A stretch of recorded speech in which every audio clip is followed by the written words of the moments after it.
नमस्कार मंडळी. तर मंडळी, माझ्या बऱ्याचशा ताईंच्या अशा कमेंट होत्या की तुमचं गार्डन दाखवा आम्हाला. तर मी तुम्हाला माझं जास्त काही मोठं गार्डन नाही, छोटंसंच गार्डन आहे माझं, तर ते मी तुम्हाला आज गार्डन दाखवते. चला तर मग. तर या व्हिडिओमध्ये काही रात्रीचं पण शूट घेतलेलं आहे आणि काही दिवसाचं पण आहे. तर दोन्ही पण शूट मी तुम्हाला दाखवते. तर ही आहे माझी तुळशी. तर तुळशीपासून सुरुवात करते. तर तुळस अशी दारातच लावलेली आहे आणि सकाळ संध्याकाळ दिवा लावला ना दारामध्ये खूप छान आणि एकदम प्रसन्न वाटतं. एकदम पॉझिटिव्ह वातावरण होऊन जातं आपल्या घराचं. आणि आता त्या दिवशी मी पाठीमागच्या व्हिडिओमध्ये दाखवलं की हे फुलांची झाडं मी आणले होते. तर अशा छोट्या छोट्या कुंड्यामध्ये लावलेत मी. गुलाबाचं झाड पण छान आले. तर फेब्रुवारीमध्ये जर आपण झाडं लावले किंवा गुलाबाची झाडं लावले तर खूप छान असे रोपले जातात. तर जेवढे काही झाडं लावलेत ना मी सगळे वास्तुशास्त्रानुसार लावलेले आहेत. कोणत्या दिशेला कोणतं झाड लावावं हे माहिती करूनच मी झाडं सगळे लावलेत. तर जसं की आपण तुळस लावतो, तुळस पूर्व दिशेला किंवा उत्तर दिशेला लावतात. पारिजातक पण उत्तर किंवा ईशान्य कोपऱ्यामध्ये असावं, ते पण मी तिथे लावले. तर आपल्या सिटीमध्ये कसं जास्त जागा नसते झाडं लावायला, थोडीच जागा असते, त्यामध्येच आपल्याला ॲडजस्ट करावं लागतं. तर थोडी थोडी जागा सोडली होती आम्ही झाडांसाठी, कॅरी केल्या होत्या आणि कुंड्यामध्ये पण भरपूर झाडं अशी लावलेली आहेत. तर आमचा घराचा प्लॉट सगळा 2.25 गुंठे आहे. घर बांधतानाच आम्ही घराच्या चारही बाजूला 5-5 फूट जागा सोडली होती आणि किचनच्या समोर इथे जास्तीची थोडी जागा सोडली होती, म्हणजे थोडं झाडं लावायला बरं पडतं. कसं आहे ना, आम्हाला दोघांना पण झाडांची खूप आवड आहे, त्यामुळं पहिल्यापासूनच आमचा विचार होता की झाडांसाठी थोडी थोडी जागा सोडायची. तर आम्ही कॅरी बनवलेले अशा झाडांसाठी.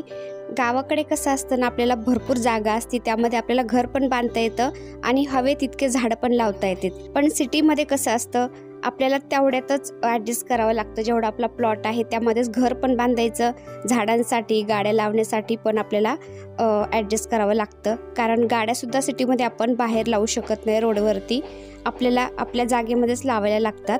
तर आमच्या इकडे अजून मोकळंच आहे, प्लॉट भरपूर असे इन्व्हेस्टमेंट म्हणून घेऊन ठेवलेले आहेत, त्यामुळं मोकळे येतं. पण घेऊन टाकलेले आहेत सगळ्यांनी, घरं बांधलेले नाही आहेत. पण कधी ना कधी ते घर बांधणार आहेत किंवा ते प्लॉट विकल्या जातील, त्यामुळं गाड्या वगैरे लावायला सुद्धा आम्ही आतमध्येच जागा सोडलेली आहे.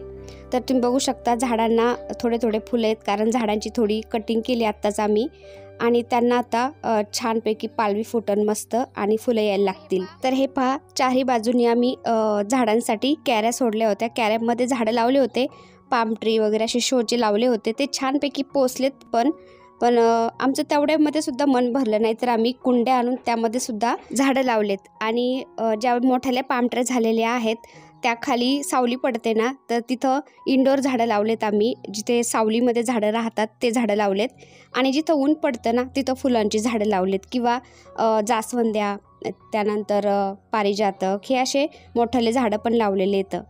तर उन्हामध्ये राहणारे झाडं वेगळे लावलेत आम्ही जिथं ऊन पडतं ते, आणि सावलीमध्ये राहणारे झाडं वेगळे लावलेत. तर हे रबराची झाडं पण आहेत, 2-3 लावलेले आहेत आम्ही. तर कसं आहे ना, घरामध्ये काही फंक्शन असलं तर आपल्याला ते उचलून घरामध्ये ठेवता पण येतात. जेव्हा पाहिजे तेव्हा आपल्याला बाहेर उन्हामध्ये पण ठेवता येतात थोडे त्यांना, कारण वातावरणसुद्धा चेंज लागतं झाडांना. जरी इंडोर झाडं असले तरी त्यांना 1-2 दिवस का होईना बाहेरचं वातावरण दाखवावं लागतं, नाही तर त्यांना फंगल पकडतं आणि ते खराब होतात. तर मी 4-5 दिवस घरामध्ये झाडं ठेवते आणि त्यानंतर 2-3 दिवस बाहेर ठेवत असते झाडं, जे मोठ्याल्या पाम ट्री आहेत ना त्याच्या सावलीला, म्हणजे इंडोर झाडं उन्हाने खराब पण होत नाही. तर हे पहा, किचनच्या समोर सुद्धा एक मोठी कॅरी सोडलेली मी झाडं लावण्यासाठी आणि कुंड्यामध्ये पण लावलेले आहेत. तर किचनच्या समोर मी कढीपत्ता लावलाय, त्यानंतर गोकर्णाचा वेल आहे आणि मोगऱ्याचा वेल पण एक आहे आणि एक आपल्या नागिणीच्या पानाचा वेल आहे, म्हणजे खाऊच्या पानाचा वेल. तर तो वेल खूप वरती गेलेला आहे, वरच्या मजल्यापर्यंत तो भिंतीला पकडत पकडत तो गेलेला आहे. तर त्याला कसं होतं ना, जसं की मनी प्लांटला असे पाय फुटतात ना, तसे त्या नागिणीच्या वेलाला सुद्धा पाय फुटत असतात आणि तो भिंतीला पकडून वर जातो. तर हे 5 छोटाली झाडं पण लावलेली आहेत मी. तर हे छोटे छोटे स्नेक प्लांट आहेत ना, ही मी घरामध्ये ठेवत असते. याने काय होतं ना, घरामधली जी हवा आहे ना ती शुद्ध होत असते आणि स्नेक प्लांट आपण घरामध्ये लावल्यानंतर अजिबात खराब होत नाहीत. तरीही मी त्यांना थोडंसं 2-3 दिवस असं बाहेर ठेवते आणि पुन्हा घरामध्ये घेत असते. तर हे पहा, थंडीने झाडांची पानं अशी खाली पडायला लागलेत. आता नवीन पालवी फुटन त्यांना. आता समोरचे तर झाडं दाखवले मी तुम्हाला, आता पाठीमागे जे लावलेले आहेत ना ते पण दाखवते. तर मला कोणी असं विचारलं ना, तुला सगळ्यात जास्त आनंद कशापासून मिळतो, तर मी असंच म्हणेन की मला झाडांपासून आनंद मिळतो. झाडांमध्ये माझा आनंद आहे. तर झाडांकडे पाहिलं ना, इतकं मन प्रसन्न होऊन जातं. संध्याकाळी अर्धा तास आणि सकाळी अर्धा तास तर माझा झाडांच्यात आरामशीर जात असतो. आणि उन्हाळ्यामध्ये तर विचारूच नका, मी दिवसभर म्हटलं तरी झाडांच्यात राहते. कारण तिथं आता मोठ्याल्या पामट्या झाल्यात ना, तर सावली, हे पहा किती सावली आहे, खूप सावली पडते, दिवसभर सावली राहते तिथं. तर मी मुलांना काहीतरी रेसिपी बनवून देईन, अशी छोटी चूल आणलेली आहे मी, रेडीमेड चूल, ती मांडत असते आणि मी तिथं त्यांना रेसिपी बनवून देते, काही ना काही बनवून देते आणि व्हिडिओ शूट करते. तर आणि एडिटिंगला बसायचं म्हटलं तरी मी झाडांच्यात येऊन बसत असते, एक चटई टाकायची, मस्त येऊन बसायचं, खूप छान वाटतं. तर हे पहा, दारासमोरच मी झाडं लावलेले आहेत, खूप छान वाटतं. आणि जो मनी प्लांट आहे ना, त्याच्याबद्दल सुद्धा मी एक तुम्हाला टिप देते. मनी प्लांट जो आहे ना, तुम्ही खाली मातीत जर लावायची सोय असेल तर मातीमध्ये लावा आणि भिंतीच्या कडेला लावा. तर तो मनी प्लांट काय होतं, भिंतीला पकडत वरती जातो आणि त्यानंतर त्याचे खूप मोठाले पानं होतात. तर हे पहा, वरती जायला लागले हा वेल, खूप मोठाले पानं आलेत. एकदम साधा मनी प्लांट होता हा, पण त्यांनी भिंतीला पकडलंय ना, त्यामुळे काय झालं, त्याचे पानं खूप मोठाले आलेत. हे पहा, तर अशी खरबुडी भिंत असते ना आपली सिमेंटाची, तर त्याला ते आपोआप पकडतं. तर व्हिडिओमध्ये खूप आवाज येतोय, कारण घराचं काम चालू होण्याजवळच, तर त्याचा ठाक ठाक ठाक ठाक सारखा आवाज येतोय, तर त्याला इग्नोर करा. आणि गेटच्या समोर मी हे जे 2 झाडं आहेत ना, मोरपंखी झाडं बोलतात आमच्या इकडे याला, तुमच्या इकडे काय बोलतात ते मला काही माहीत नाही, तुमच्या इकडे काय बोलतात ते मला सांगा. तर हे मोरपंखी जे 2 झाडं आहेत ना, ते मी गेटच्या दोन्ही बाजूला 2 लावलेत, कारण हे जोडीने लावलेली खूप शुभ असतं असं बोलतात. आणि त्याच्याच साईडला हे पहा, पारिजातकचे झाड आहे. तर या झाडाला खूप सारे नावं आहेत, कोणी हरशृंगार बोलतं, कोणी पारिजातक बोलतं. तर पारिजातकचं झाड आपल्याला ईशान्य कोपऱ्यामध्ये किंवा उत्तर दिशेला लावावं लागतं. तर ईशान्य कोपरा म्हणजे उत्तर दिशा आणि पूर्व दिशेचा मधला कोपरा जो असतो तो ईशान्य कोपरा. तर पूर्व दिशेला लावलं तरी चालतं, ईशान्य कोपऱ्यामध्ये लावलं तरी चालतं, किंवा पूर्व दिशेला लावलं तरी पण चालतं. तर ईशान्य कोपऱ्यामध्ये उत्तर दिशेला हे लावलेलं आहे मी पारिजातकचं झाड. आणि पारिजातकच्या शेजारी सगळी लाईन जी आहे ती सगळी जास्वंदीनेच भरलेली आहे. तुम्ही बघू शकता, पांढरी जास्वंदी आहे, लाल जास्वंदी आहे, त्यानंतर गुलाबी जास्वंदी आहे, आणि जी कलम मिळती कलमची जास्वंदी, खूप साऱ्या पाकळ्या असतात पहा, त्याला मोठं फुल असतं. तर ती पण जास्वंदी लावलेली आहे मी. आणि मला सवयीचं, तुम्ही बघू शकता, खाली जास्वंदीच्या फांद्या तोडते मी आणि खोचून देत असते खाली. अशा पाणी दिलं ना झाडांना, ते ओलं झालं की फांदी तोडायची आणि खाली खोचून द्यायची. तर खूप सारे असे छोटे छोटे झाडं आले जास्वंदीचे, म्हणजे पूर्ण अशी ताटी होऊन जाईल मस्त. आता परवाच यांनी काय केलं, झाडांची कटिंग केली. आता फेब्रुवारी महिना लागलाय ना, तर झाडं छान फुटतात. आता फेब्रुवारीमध्ये थोडी गरमी चालू होते ना, तर ते वातावरण सूट होतं झाडांना आणि झाडं छान असे फुटले जातात. आणि आपण नवीन कटिंग लावली ना, तर ती सुद्धा फुटते मस्त. तुम्हाला झाडं दाखवता म्हटलं देवांना फुलं पण काढते, कारण कामात काम होऊन जाईल म्हटलं. आणि आता मी फुलं काढते. तर जास्वंदीला खूप थोडे फुलं निघलेत, कारण यांनी परवाच झाडांची कटिंग केली ना, तर त्यामुळं फुलं कमी निघलेत. आता पाठीमागं जे गारंड्याची झाडं आहेत ना, त्याला फुलं निघतील.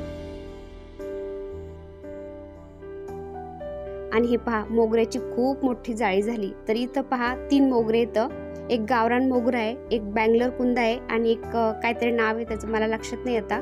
तर असे 3 प्रकारचे मोगरे लावलेत मी इथं. तर त्यांना ना हमेशा फुलं राहतात, कधी फुलं नाही असं होतच नाही, 12ही महिने त्याला फुलं राहतात. देवांना फुलं कमीच पडत नाही.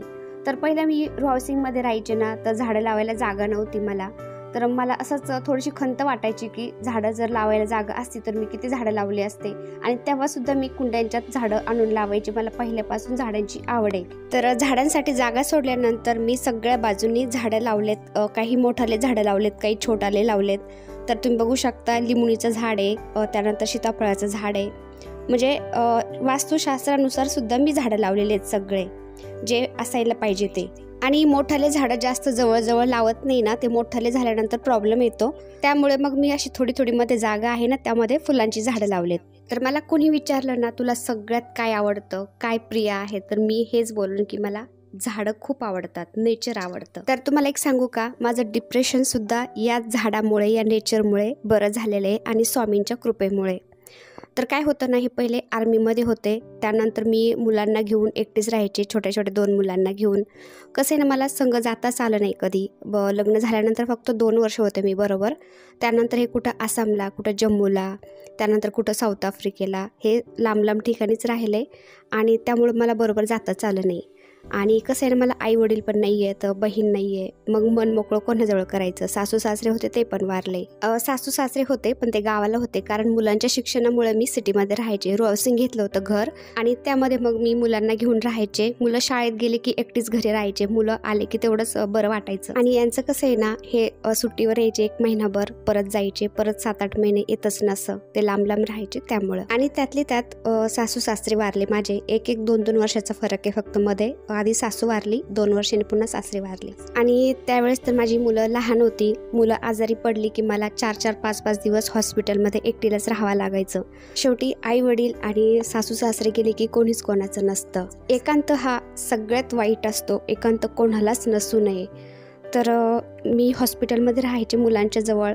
कोणी माझ्याकडे येत नव्हतं, जात नव्हतं. अक्षरशः मी मेडिकलमधून बिस्किट घेऊन ते बिस्किट मुलाला खाऊ घालायचे, मी पण खायचे. त्याच्यावरच 4-4, 5-5 दिवस आम्ही दोघं राहायचो, कारण मुलाला सोडून मला बाहेर पण जाता येत नव्हतं. मुलं लहान होते त्यामुळं. तर आम्ही 4-5 दिवस हॉस्पिटलमध्ये राहायचो. त्यानंतर मी मुलाला डिस्चार्ज करून घरी घेऊन यायचे, तरी माझ्याकडं कोणी येत नव्हतं. शेवटी कोणीच कोणाचं नसतं. त्यावेळेस मग मी खूप विचार करायचे, मला आई असती तर आई माझ्याकडं आली असती, सासू जर असती तर सासू आली असती. एकटीनेच खूप रडून घ्यायचे आणि शांत व्हायचे. आणि मग हे एकांतातला विचार करून याच्यामुळं मला थोडे थोडे आजार व्हायला लागले. म्हणजे काही ना काही आजार उद्भवायला लागला, आजारी पडायला लागले. 3-4 ऑपरेशन झाले. त्यानंतर मी हळूहळू असं डिप्रेशनमध्ये जात राहिले. मग आजारी पडायला लागले. यांनी 17 वर्ष ड्युटी केली, सर्व्हिस केली आर्मीमध्ये. नंतर त्यांनी रिटायरमेंट घेतलं, घरी आले आणि पुन्हा तेच दिवस चालू झाले. यांनी तलाठीच्या भरतीसाठी किंवा पोलीस भरतीसाठी अभ्यास चालू केला रिटायर आल्यानंतर लगेच. तर ते क्लास करायचे आणि तसंच लायब्ररीमध्ये बसायचे. सकाळी 6 वाजता गेलेले ते सगळं रात्रीचं ते 10, 11, 12 वाजता यायचे. मग माझी खूप चिडचिड व्हायला लागली. माझी चिडचिड व्हायची, मी आजारी पडायचे. मला डिप्रेशन जास्तच वाढायला लागलं. त्यानंतर मला मायग्रेनचा प्रॉब्लेम झाला. जास्त विचार केल्यामुळे मी आजारी पडायला लागले. माझे 3-4 ऑपरेशन झाले आणि असंच मग मी जास्त डिप्रेशनमध्ये जात राहिले. मला मग कळत होतं की ते आपल्याच परिवारासाठी करतात, आपल्यासाठी करतात सगळं. तरी पण मन मानत नव्हतं ना. मला वाटायचं मला हे वेळच देत नाही. 17 वर्ष अशीच काढले. त्यानंतर लग्न पण लवकर झालेलं. आईवडिलांचं प्रेम मिळालं नाही. मला यांनी तरी प्रेम द्यावं, मला यांनी वेळ द्यावा असं वाटायचं. कारण मुलं शाळेत गेली की मी एकटीच राहायचे घरी. हे तरी बाहेर गेले ना, त्यांना मित्र भेटायचे, त्यांचं मन मोकळं व्हायचं. फौजमध्ये पण ते लोकांच्यात राहायचे, त्यांना बरं वाटायचं. पण मी घरी एकटीच राहायचे. आणि सिटीमध्ये कसं कोणीच कोणाचं नसतं. मी मुलांचं आवरून दिलं की घरात एकटीच राहायचे. आणि मी हाऊसिंगमध्ये राहायचे ना पहिलं, तर घरातलं आवरलं की दरवाजा बंद, त्यामध्येच राहायचं. कुठं बाहेर जाणं नाही, येणं नाही. अशातच मी जास्त आजारी पडायला लागले. मग आमचं ठरलं की आपण हे हाऊसिंग विकायचं आणि दुसरीकडे प्लॉट घेऊन तिथं घर बांधायचं. मग आम्ही हा प्लॉट घेतला, इथं घर बांधलं, म्हणजे काम चालू केलं. आणि त्यानंतर मग ते घर विकून टाकलं. आणि हे घराचं काम होईपर्यंत आम्ही भाड्याने राहिलो 8-9 महिने. तर भाड्याच्या घरामध्ये आल्यानंतर तिथं स्वामी महाराजांचं केंद्र होतं. मग मी केंद्रात जायला लागले. मला खूप छान वाटायला लागलं. आणि त्यानंतर घराचं काम चालू होतं. इकडं एकदम मोकळ्या वातावरणात आम्ही प्लॉट घेतला होता. छान वातावरण होतं. मग मी इकडे येऊन बसायला लागले, थोड्याशा नेचरच्या सानिध्यात. केंद्रामध्ये जायला लागले, देवांचं करायला लागले. तर यामधून मी काय झालं, मला माझं डिप्रेशन आहे ना, ते हळूहळू कमी व्हायला लागलं. माझं मन मोकळं व्हायला लागलं. अशा कारणाने मी या झाडांसाठी जागा ठेवली. माझं झाडं म्हणजे जीव की प्राण आहे.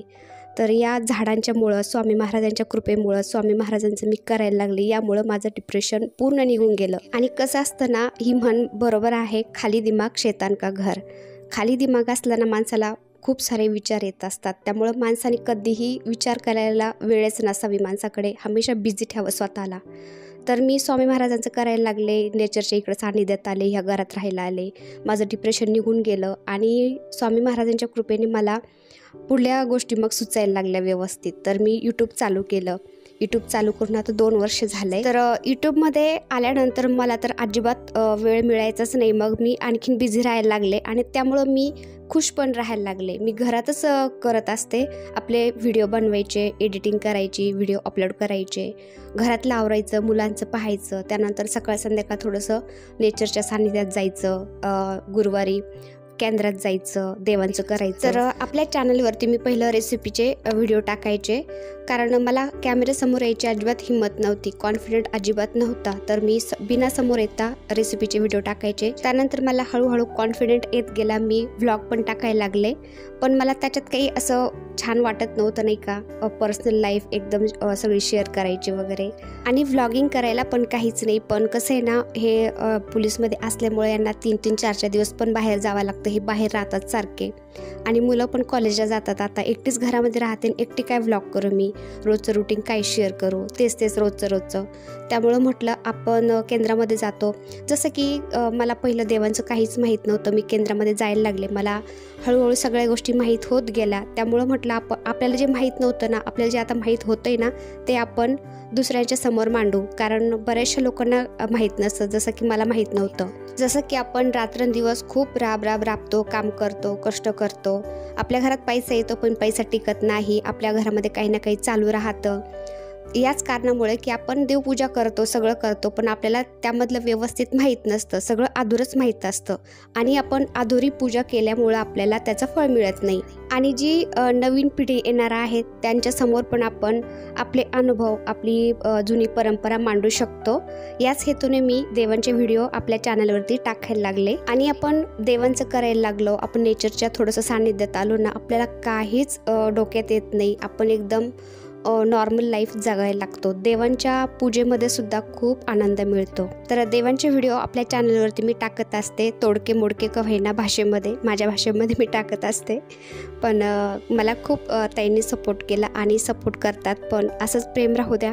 तर माझे व्हिडिओ तुम्हाला कसे वाटतात ते मला कमेंटमध्ये नक्की सांगत जा. व्हिडिओ आवडले तर एक लाईक नक्की करत जा आणि काही चुकलं तर ते पण मला सांगत जा, कारण त्यातून पण मला काहीतरी शिकायला मिळतं. कारण कसं आहे ना, ज्ञान वाटल्याने वाढलं जातं. आणि जे नवीन आहेत ते आपल्या चॅनलला नक्की सबस्क्राईब करा.